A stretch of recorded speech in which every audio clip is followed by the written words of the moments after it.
Basically, I was saying this the other day. I thought it was clever. I said that David Gilmour is to Kate Bush what Usher was to Justin Bieber. And for that matter, Justin Bieber is way ahead of his time. Welcome back, party people, to another edition of The First Cut, an episodic journey through the sonic underground of today. Now put the kids down for a nap, open up a bottle of the good stuff, and sit tight, because it's about to get weird.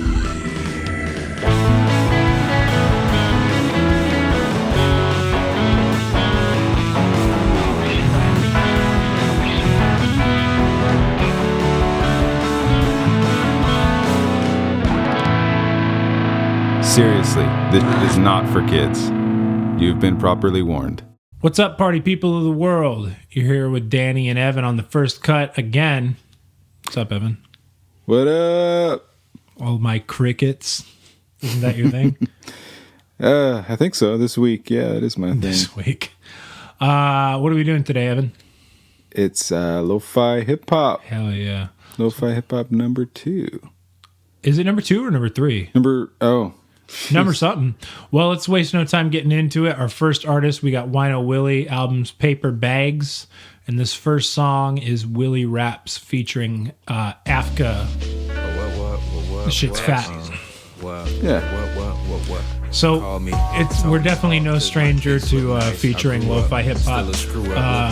But it's, regardless of how many episodes we've done, it's definitely been a minute. I really enjoy lo-fi hip-hop. This time I think we went a little more with the actual hip-hop side than just the smooth beat side. The steady beats. Yeah.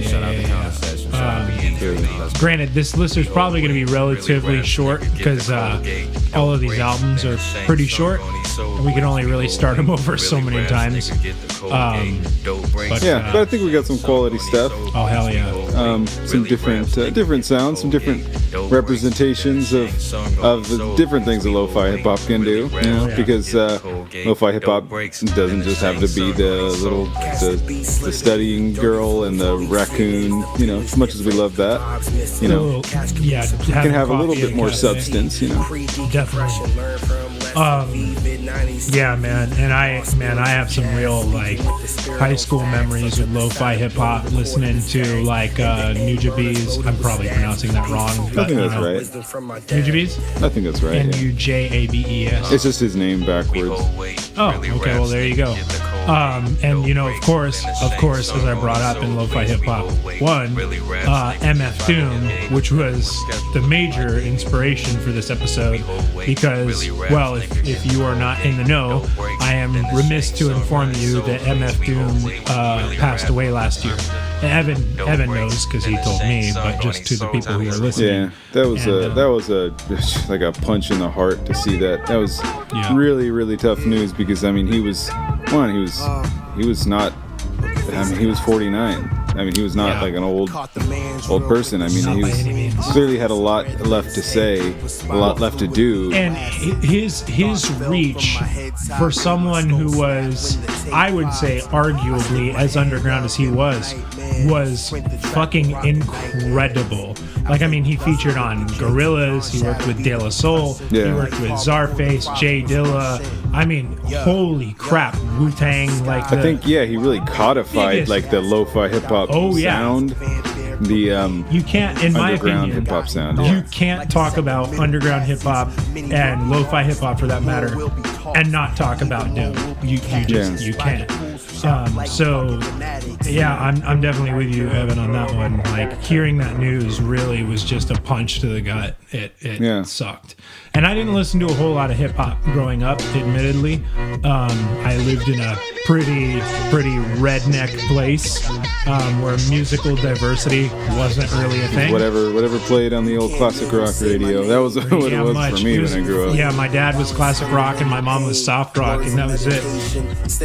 Except what I discovered through friends. So Doom was, I wish I could remember what friend introduced him to me, but Doom was definitely one of the very few that I listened to at the time. And it wasn't until much later that I started branching out into J. Cole and Kendrick and many more hip hop artists. So I'm certainly very novice when it comes to hip hop in general, but I have a soft spot for the lo-fi and underground hip hop. Yeah, definitely. I mean, I think a lot of the themes in lo-fi hip hop, a lot of the stuff going on is like more relatable. Oh yeah, I think than I mean, modern hip. There's a lot of good stuff in just modern commercial hip hop. I mean, you know, there's a lot of good stuff to be seen in like in a good handful of artists. I'm definitely not going to say all of them, everything going on today, because there's a lot of commercialization. There's a lot of bullshit too. Yeah, a lot of bullshit. There's a lot of good. There's a lot of bad. I mean, that's the big thing. Is you hear my biggest thing with a lot of modern hip hop, and I'll wear kid gloves around this because God forbid I offend somebody. And granted, again, to your point, this is not to say everybody. So the likelihood that I'm talking about a specific person is really small, but a lot of what you hear is just like braggadocio, where it's just like, yo, I get the most women, I've got the most drugs, I've got the biggest dick, or whatever, this, that, whatever. And man, I get it. I get going way back historically to like the hip hop roots of like ciphers, talking shit and whatever. I get all of that, but I just think sometimes it's just kind of boring and unsubstantive. Yes. Oh yeah, and the thing is, like Doom was very familiar with rapping about these kind of things, but he was using a persona and several personas in one album.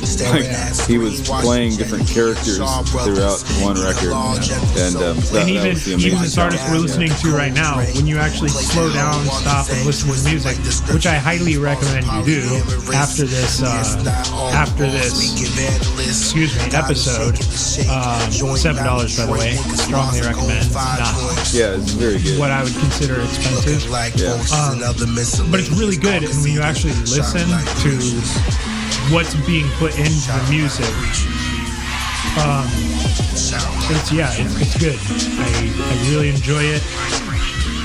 I like what I'm hearing. I don't think it's a bunch of fluff and nonsense. Yeah, and it's definitely short, but short but very sweet. I mean, this is just me. I mean, I definitely, I'm not going to say shorter the better, but I like quick musical experiences. Yeah, you like yours, it seems, between like 25 and 35 minutes. Yeah, I mean, give me a 35-minute long album. I love it. Yeah. I'm really torn on that. I think to me it's between like,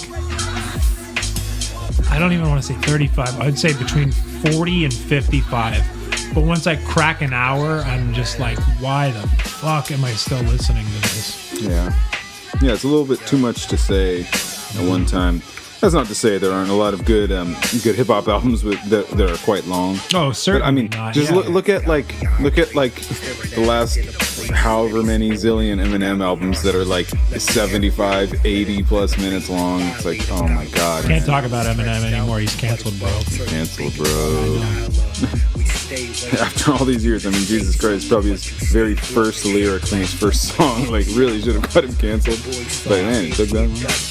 I mean, I like Eminem, so just to be clear here. I mean, I'm certainly not a fanboy. I definitely. Are you sure? I if I didn't acknowledge it, I could be a fanboy because I started listening when I was like fucking 11 years old. My older brother introduced me to him, as I think probably everybody's older brother. Well, I was the older brother, and I hadn't listened to him until way after high school. No, that's not true. My older cousin, who actually was like a brother to me, listened to him a lot. But my parents, being very dogmatically conservative, would hear a glimpse of it and be like, "Oh no, you're not listening to that." My mom, when I was probably 12 years old, bought me the Eminem Show when it came out, and it had the parental advisory logo on it. And I said, Mom, you realize you accidentally got me the explicit version, the version with cuss words. And she goes, oh, that's okay. Yeah. I don't think she knew the extent of his persona. Yeah. But yeah, so I find that amusing. But anyways, also find that amusing. Was that the first Parental Advisory album you ever had? Yeah, I think so. That and Volume 3 Subliminal Verses by Slipknot. Those are such radically different albums. Yeah. I know the very first explicit content album I ever got. Funny enough, I was borrowing this album from somebody, and I had left it in my backpack that had a bunch of shit thrown on top of it, so it broke. So I felt responsible. It was my best friend at the time's dad. I say at the time because he's passed away. You know who I'm talking about. R.I.P. in peace, Devin. I just saw Jason the other day. Did you? Did he recognize you? Because I saw him recently, and I looked at him and gave him the little like, "Hey, what's up?" nod, and he looked at me like, "Who the fuck are you?" Weird. And I'm like, "That's really weird," because I practically lived at your house for years. I just saw him a couple days ago. Yeah. Anyways, it was Jason's album. The album was Toxicity by System of a Down. And I had destroyed it, and I felt really bad. So I went to Sam Goody at the time. I think I was like 15. And I just bought it somehow. Yeah, somehow they didn't question it. They're just like, yeah, whatever. And just gave it to me. I bought it, and then I gave it back to him.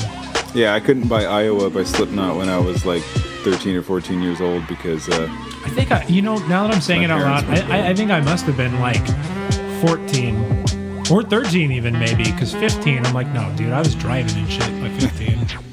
Yeah. Interesting. Yeah, rest in peace, music stores in general. Rest in peace music. Yeah, that's true. God damn. You can make a whole thing off of that. Yeah. Wow. It's gonna be the thumbnail. It's gonna be us just like looking all scared. That should be our very first T-shirt. It's like the first cut. Rest in peace music. Yeah. It's very, very clickbaity. We like it. I like it a lot. Yes. Anyways, as much as I would love to keep listening and talking about this artist, unfortunately, we are at the end of this experience. Seven, what do you say we do a heckin' dangle move on? I think it's probably a good idea. Oh, is it? Do I have your permission? Yes, sir. Okay. Well, that's good. We'll see you guys in a second. All right, people. We are back with our next pick. The artist Flowery from Denton, Texas. Or Teja, if you will. This album is called Transparent Times, and we are going to start on the dang old intro track. Now, I will be the first to admit this is a very short listen, and also, excuse me, a little unconventional for what I think you would immediately think of when you think of lo-fi hip-hop. But I certainly think that it still fits the bill. It's just kind of alternative, but alternative in a fun way, in a nice way, and very enjoyable. And if you've been watching the show for more than 10 minutes, that we like to play fast and loose with our genres and really kind of try and open up and expand and elucidate on what makes them that and what doesn't, and blah blah blah blah blah blah blah blah blah. Yeah, well, that's the fun. That's where the fun is at. Is really like exploring the fringes of what you might consider a certain genre. Go pick another show if you want to see someone just like completely talk about the most conventional. If you want to see a fucking symposium, then I don't know. I'm sure it's out there, but it ain't us. But yeah, this reminds me of there's a singer you listened to years ago. Yeah, I can't remember her name. I don't even want to try because I'm gonna like fucking embarrass myself. But it was just like in this vein. It was like kind of like low synth, chill stuff, and it was just like kind of pretty singing. There's actually a handful of things that makes me think of. The first immediate thing is Marion Hill. By the way, phenomenal artist, but Marion Hill's got pretty solid success. Was it like Alina Perez? Oh, Alina Perez. Yeah, she's fantastic. Okay. Good. I'm glad I didn't fucking butcher that. Yeah, you're like, oh yeah, I got her name exactly right. Yeah, Alina Baraz. God damn, I would love to feature her. Hey, Alina Baraz, if you want to come on the show. Come on, just come on the show. Next time we do some hip hop shit. Come on the show. It's fun. God damn, there's like 6 fucking talking points that all came up at once in my head that I wanted to talk about, but I guess we can talk about that one because that's literally fresh and hot and warm and gooey in my mouth. Evan, who are individuals that you would love to have on this show if they would? Because I said Alina Baraz. I've said Yvette Young. Both of those stand. At any time, if y'all want to come on, just, holla at your koala. Yeah. Individuals I'd like on the show? Oh. I have a third one, too. I'm positive that you would agree with the third one. Go for it. Jamie King. Oh, yeah. Yeah. He'd be a cool cat to have on here, definitely. I would say if we bust 5,000 subs, I will ask Jamie. I will ask Jamie King to come on, and I will offer to pay him to be on the show. That is my promise to you, Evan, and the people. I can't guarantee he'll come on, but I'll ask. Yeah, it'd be cool. I can get a hold of him. Pick his little brain. Well, let's not say little. Oh yes, sorry, that just blew our chances right there. Yeah, asshole. I don't know that I can really think of anybody who I would think of somebody genuinely prefer, but I can think of people that are way out there, like Kendrick Lamar. Well, that's the thing. Yeah, I can think of way out there, but what's in the realm of reason? Of reason, the realm of reason. Yeah, maybe we'll address that at another time. Maybe so. Yeah, think about it. Excuse me. This one I actually brought up before. I would love to talk about it because this artist did actually vaguely remind me of an artist that I would want to talk about in this respect. I think this is a great talking point. It'd be super fun. By the way, not to take away from this artist, again, like the last artist, if you're hearing this and you think, wow, this is good, I wish those two would shut the fuck up so I could hear it, you should go look it up. Again, $7, great buy. Get on, check it out. Yeah. And she's got a lot of stuff on there. And you're supporting an artist who currently only has one supporter on there, at least on this album. Yeah. Do it. Come on, this is a lot better than just one supporter. Yeah. So I'll probably go on and buy it just after this, actually. Yeah. Yeah. What the fuck was I saying? Oh, so Evan, artists that you think were way ahead of their time to the point that it was at least somewhat detrimental to their success. Because I can think of 2 off the cuff that it's like if they would have been 10 years or more later, they could have been radically more successful. However, at least in one of the cases, I think they actually kind of started the movement that became popular later. Of course, I could say that towards Meshuggah in an extent, but it's like Meshuggah is extremely popular. Their greater quote-unquote gent music became much bigger than they are, but they're still incredibly popular. The first band that comes to my mind is Portishead. And what's the music was a little loud in my headphones. What was the criterion again? A band or artist that was way ahead of their time. Way ahead of their time. Because Portishead, I don't want to sit here and say... They did what the trip hop thing or something? I don't want to say that they pioneered or even revolutionized trip hop necessarily, but I do know that they got in the game way before at least virtually anyone else. If they were not the creators, and again, I'm not a music historian, but if they didn't flat out create it, they were certainly way before the wave. Which I know a lot of people would be like, duh, what about Nirvana? Well, it's like, Nirvana was extremely popular and they didn't create the grunge movement. They just popularized it. So that would be more like saying the Meat Puppets in that case.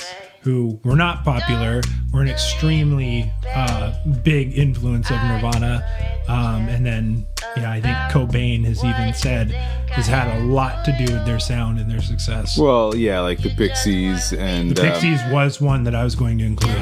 Yeah, there you go. Yeah, and they kind of grandfathered in the alternative movement. Yeah. Oh yeah, definitely. Oh, well, like Slint with with Spiderland. Way ahead of its time.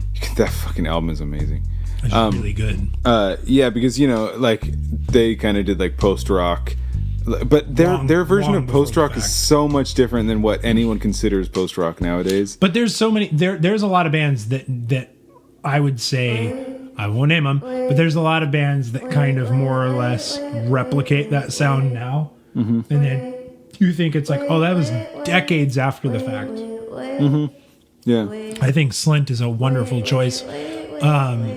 I would say this one, but I would be willing to bet not only would you agree with it, but you would be able to put way more into the conversation than I could, and that is Kate Bush. Oh yeah, like to an insane degree. Yeah, I mean 30 years. Jesus Christ, no, she is still like extremely influential in just like, especially like indie music. But she hasn't had, from what I've seen, at least exceptional mainstream success. But there's people that cover her fucking songs on the radio. You know what I mean? She's insanely influential. And she was insanely popular back in like the early 80s. And from her first album all the way up until like Hounds of Love, she was kind of at the peak of her career, but then she decided to take a break, have kids. She stopped touring completely for like decades. And she kind of just fell off the face of the map.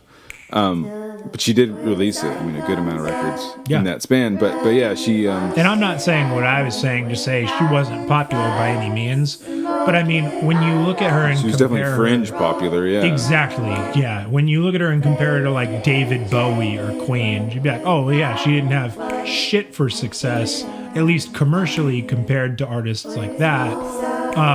Which I would say is a crime, because I think she was arguably, I don't know if I would say just as influential as David Bowie, but she's up there for sure.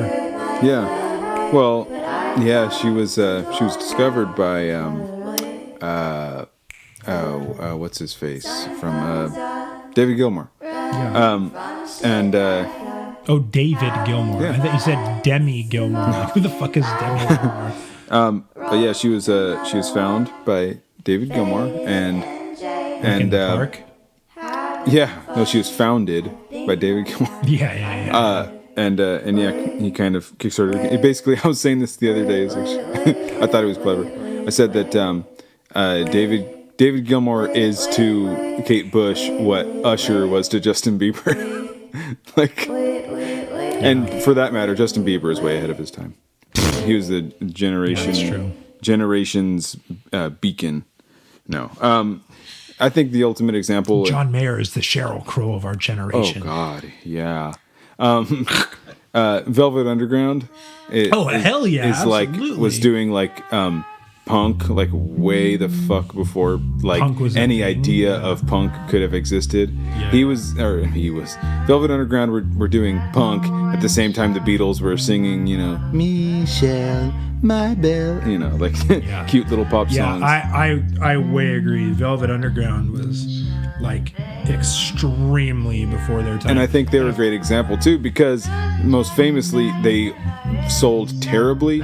They only ever sold 30,000 albums.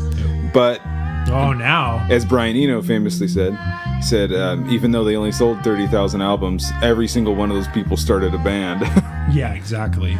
Well, and I mean, I would make a point to not only say did Velvet Underground usher in what would become the punk movement, but the new wave movement, and then the grunge movement, the alternative movement. Holy shit. Yeah. Velvet Underground has roots in pretty much all fucking modern rock. Yeah. Yep. Well, I think, it definitely... early punk music too. Like, it's interesting how it like branches off, and like, and some of it turned into new wave, some of it turned into hardcore punk, some of it turned into industrial. It's like punk really opened the door for, absolutely, for a litany of music. Exactly, and that's precisely. Yeah, exactly what I mean. And then like towards like the Pixies, as we had mentioned, like are I think a phenomenal example of a band that was way ahead of their time, because they were alternative. Unfortunately, they're kind of butt monkeys at this point, though. Yeah, but at that time, they were alternative before alternative was a thing, and then that lent credence to the ever expanding alternative that we know today. That you can't really exactly put a finger on it to say, well, it is this. It's a lot of different things. Yeah. Alternative back in the day was like REM. It's like, do you want to listen to totally mainstream pop, or do you want to listen to something that isn't totally mainstream pop? Yep. Now it's like alternative is mainstream pop, but it's just like has a slightly different sound in a little bit of a way. I don't know. So no, I agree with you. Yeah. But it's the same thing with indie. I mean, back in the 90s, like indie was the cool shit, and then now indie. Well, I mean, fucking A. Back in the 90s, indie used to mean independent. It doesn't fucking mean that anymore. Oh yeah, Jesus Christ, man. As much as I would like to keep going on this diatribe, we've ran out of music. I know. Well, thank you, Flowery. Yes, thank you for the great musical experience. Absolutely, good music.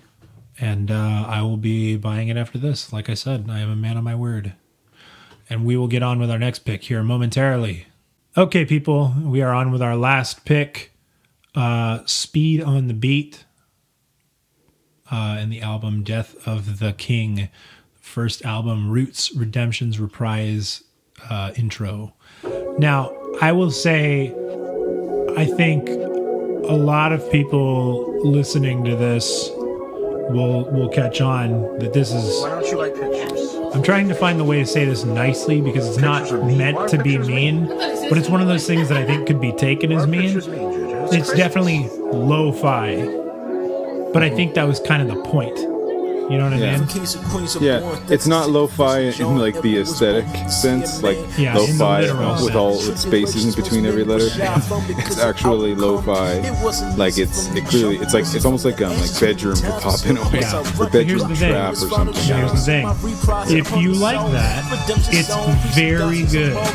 There's a lot of really solid content. So that's why I say I wanted to be really careful with the way they said this, because musically. This is very, very good. I really enjoy this. But if you're like, oh, but I need a certain level of production when I listen to music. Okay, well, maybe this isn't for you. But hopefully you like the last two. Hopefully you like our next list. And then, I guess, just heck off for the meantime. Yeah. I think this is really good.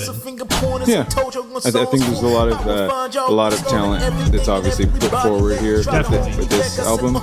And obviously a lot of feeling, a lot of meaning. Oh, yeah. Which is great. Which is a great thing with hip hop, because hip hop is like one of the first genres of music ever where it's just about pure honesty, brutal honesty. And it's funny because we were just talking about punk, but punk was the same way. Punk and hip hop were kind of born at the same time, and they're kind of for similar same time and similar reasons. Same time and same place, New York City, back in the late 70s. I mean, it was born out of extreme frustration with facets of the government, extreme frustration with cultural disillusionment, and with misrepresentation, and with just all kinds of issues, and it gave many people an outlet to express themselves. And clearly, this album has the artist expressing himself and really kind of bearing his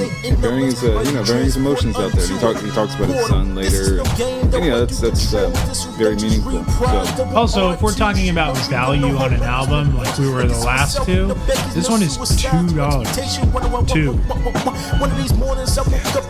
How do you not have $2 to buy an album? Just buy the damn album. What the hell can you buy $2 damn? Yeah, exactly. You can't buy a fucking hamburger for $2 anymore. I thought you said for a second a hammer, and I'm like, definitely can't buy Yeah, no, definitely not no hammer. Maybe a McDonald's hamburglar. Okay, but no, yeah. So, I like this album. I think that, it's not. Again, it's not just steady beats. It's clearly like a very meticulously crafted. Well, I'll say too, it reminds me of a lot of, and of course I say this much later in my life than being 8 years old and hearing Gangstar for the first time or whatever. But it reminds me a lot of like older rooted hip hop, like listening to like fucking Biggie or Tupac or Gangstar or Wu-Tang, a lot of that older like 90s hip hop. Oh god, and this album, or this song in particular right here, this flow reminds me of Tommy Wright III, which, I mean, it's... Oh, I can't wait to talk about Tommy on the Trap episode. I used to as a novelty, and it was kind of a novelty at the time, but I kind of slowly gained an appreciation for TW3, who is like sort of seen as like the godfather of trap music. And so back in the 90s, we were just talking about like artists who were way ahead of the time. And I drew a total blank. Well, I think, Tommy Wright III was a really good example of someone who was doing like the trap sound, the trap flow, like way before it became like commercialized and widely accepted. How successful was Ice-T in the rap game? I know he was extremely influential. He became bigger in movies and stuff. Well, yeah. I mean, and I'm not saying that at all to say he wasn't successful. I'm sure he was very successful. I guess I was thinking Ice Cube, but no, Ice-T. But still, he's in. But he still is in like what Law and Order. But my point is that when he originally started doing music, that was very early in the world of rap and hip hop. And I don't think he garnered the same success that you would see with Public Enemy and NWA.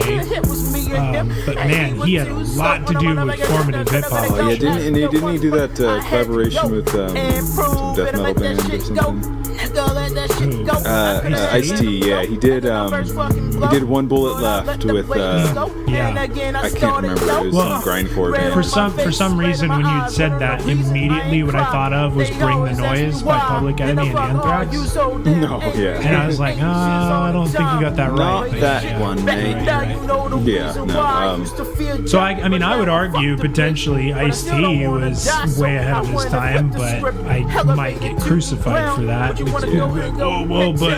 But he was very, very successful. It's like, yeah, but that's relative. He was super successful, but I think there was a lot of people who became much more so. That's the only reason really that I said that. I think that sometimes an artist is so subversive that society kind of just like sweeps him under the rug, and it's unfortunate, but yeah, they can still be influential nonetheless if there's enough people listening or the right people listening, which is what it's really all about, just getting people to listen to your damn music, Also, listen to Evan's album on Bandcamp. I'm kidding, don't listen to it, it's not any good. Or do, I mean, I don't care, do whatever you want to do. Yeah, it's pretty old at this point. I don't know if I'm incredibly happy with a lot of the production work, but hey, that's life. You get better at what you do, and you kind of look at the stuff you did before, and you look forward. I guess it's take your shot, put shit out there. Yeah. I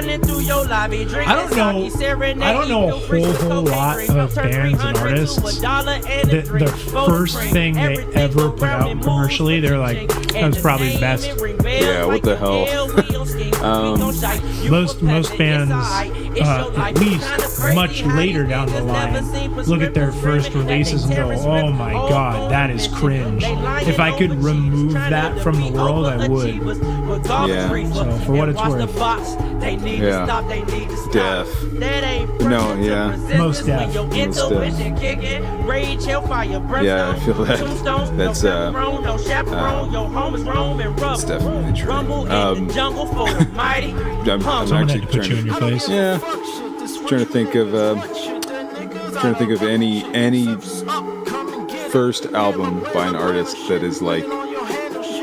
I mean, it's one thing to say that it's like good, but not their best, and another thing to say that it's like, oh no, it's their best. And I'm sure it's happened, sucks. but it's super rare. Yeah. I guess it's a lot more likely that someone releases an album and then just never releases another album, like Linda Perhacs. That's like one of she's like a folk artist from the 70s, but she only did one album and then quit music for like 40 years.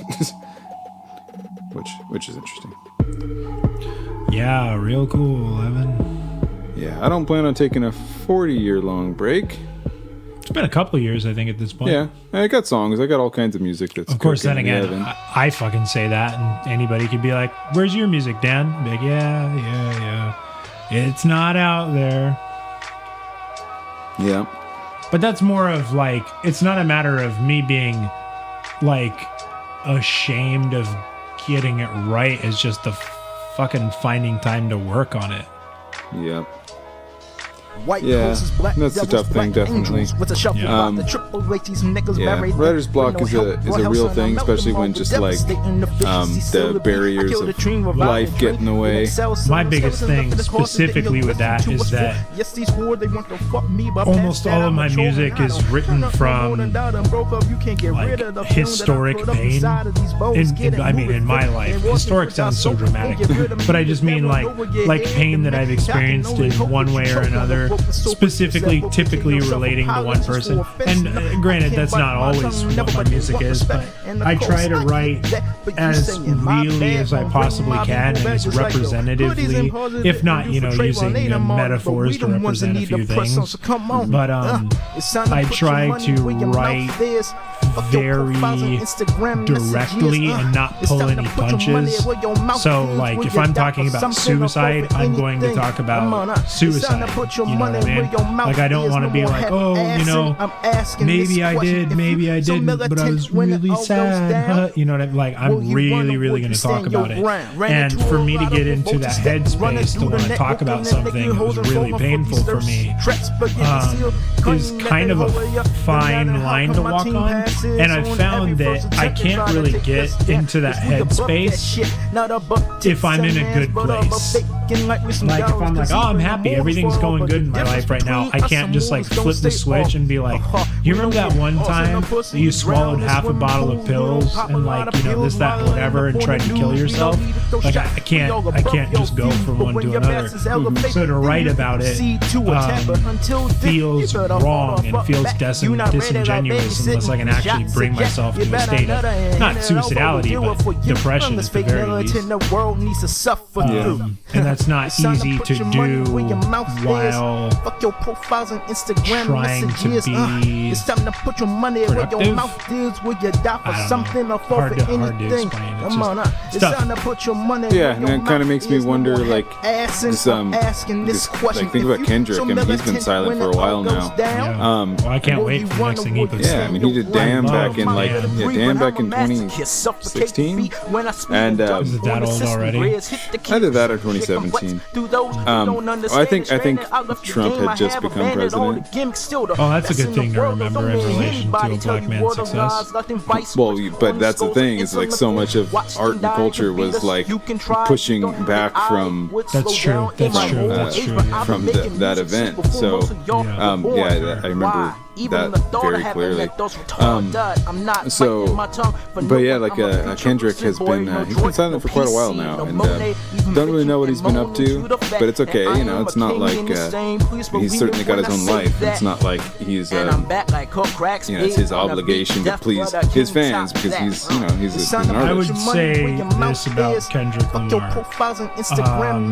Whatever the next thing he comes out with, I can't wait to hear it. If he doesn't come out with anything for the rest of his greater musical career, well, he's given us a lot of good shit to work with so far. Yeah. Not saying I don't want it. I just said I do. But I'm saying, like, if for whatever reason he's like, you know what, I'm done, I'd be like, well, he gave the world a lot of really damn good music. Yeah. Yeah, and he had a lot of things he needed to say, a lot of reason to talk.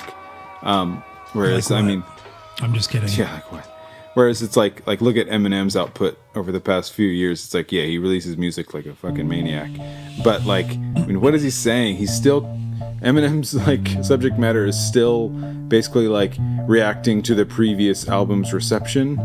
Yeah, or just a song or a tweet or whatever. and just saying like oh, I came from the bottom, but I'm humble and everything. And it's like, yeah, it's still kind of the same things he's talking about, and that's fine. I want to talk about Machine Gun Kelly. No, I don't. MG. I just don't understand. He was on SNL recently. What the hell? Okay. Somebody once told me when I was much younger and much thinner that I kind of looked like him. And I remember at the time, I was like, I don't know who the fuck that is. I think this was like 2013, 2014. All holding the ground, all of it now. Try to give us peace when there is Yeah. wall around. I know a So guy your who house looks and just like resell a biatch with no money just like down. me? The crowd Yeah. around Is while it the me? voters go ahead and pick off your crown. Hang on. You know a guy that looks just like me, but it's not me?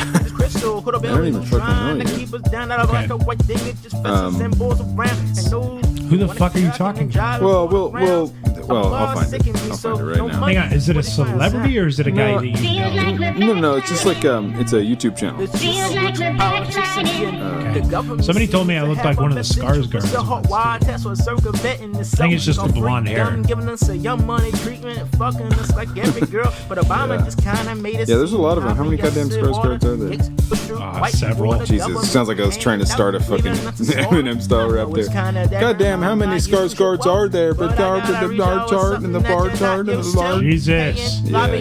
Well, I think the person had said I looked like Alexander Skarsgård, who was in True Blood, and I think they were just trying to. I think that dude was just trying to fuck me. Like, you are handsome. They still making the face, Thanks. showing us how No, I'm good just they got us. Pockets rise above it, but we still try to stop it. Calling them un-American. This was also like traders, this is but the the cat. ones A lot that of we ways see ago. are the real turncoats and the haters. Yeah, kind of. That guy looks like Rhett from Good Mythical Mortal. Yeah, I reckon. Like if you mix the two of us, that's what he looks like. He's a British man. That's cool. I wish I was. I'd be just like Piers Morgan. I'm just kidding. Yeah. Yeah, he's been doing good things, I hear. Good Lord, what a day. Passing the cemetery to get to school. What was- I swear to God, there was, oh, you know what? The other thing I wanted to talk about was, just before this, I had a massage therapy appointment. Excuse me, man, I'm allergic to fuckery. And it's funny. I don't know if you'll know what I mean when I say this, but Chelsea had messaged me on my way to the thing, and she said, "Yeah, hey, enjoy your massage." And the whole time I was sitting there and thinking about it, I could not get her saying that out of my head. Because if you've never been through massage therapy and you've only ever just had a massage, they are fucking night and day different. Like massage therapy, deep tissue, where they get in, they're like, I'm gonna find out what's wrong with your muscles, and I'm just gonna fucking dig my elbow into it. It is excruciating. It's really good for you, but it's excruciating. So while I'm laying there and I'm like literally like digging my fingers into the fucking bed and like grinding my teeth, I keep thinking, enjoy your massage. I'm like, God, motherfucker.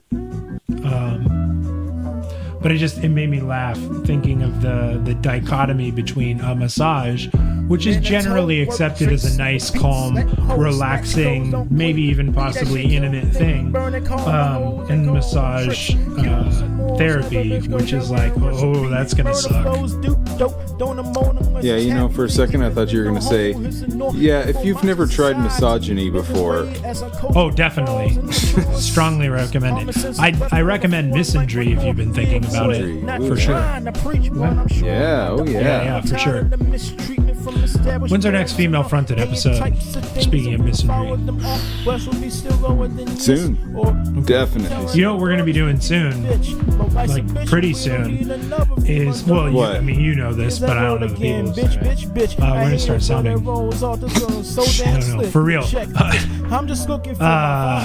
going to start reviewing some of our older episodes. So going back and listening to some of the, we'll call them the silent episodes before we actually were listening to music while talking about it.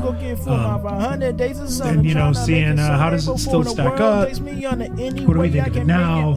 And, of course, giving those artists an actual time to be listened to. So, like, you know, I know the second episode we ever did was Dark Ambient, which was the first time we did Dark Ambient, not to be confused with the second or third.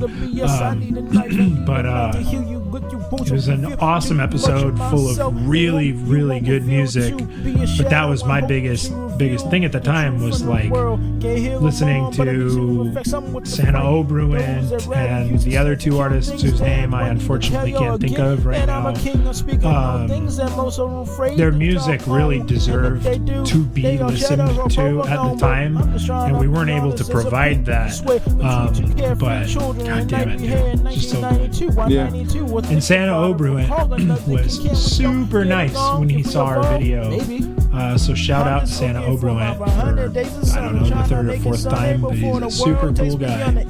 Yeah. Eventually we'll feature all of that shit again.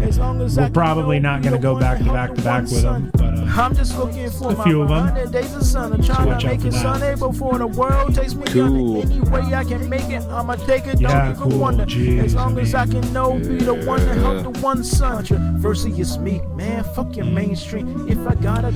So all of that being said, I think we're probably just about coming to the end of this dang thing. Devin, how do you feel? I think it's a good little spot. Yeah. Did you have anything else you wanted to say to the people before I wrap this dang old diddly thing up like a Christmas present? Just want to tell the people just to just fucking chill, dude. What? God damn. Yeah, stop being not chill.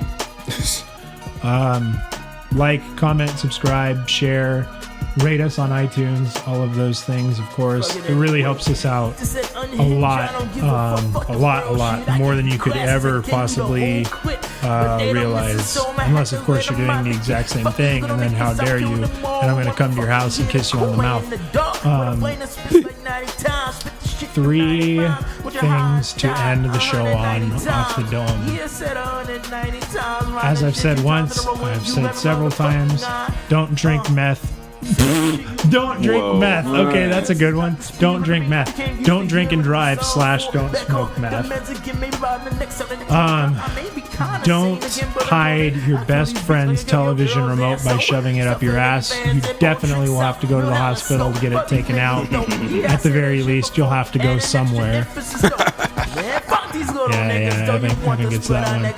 And I reckon you probably could, but I don't recommend trying eating a whole broom. I'm not here to tell you how to live your life, but I don't endorse it. And with that, I'm going to say good night, good day, good morrow, all of those things to all of the guys, gals, and non-binary pals out there. Goodbye. Peace. Cold shoulders to blaze with me, but I'm different than all these soldiers.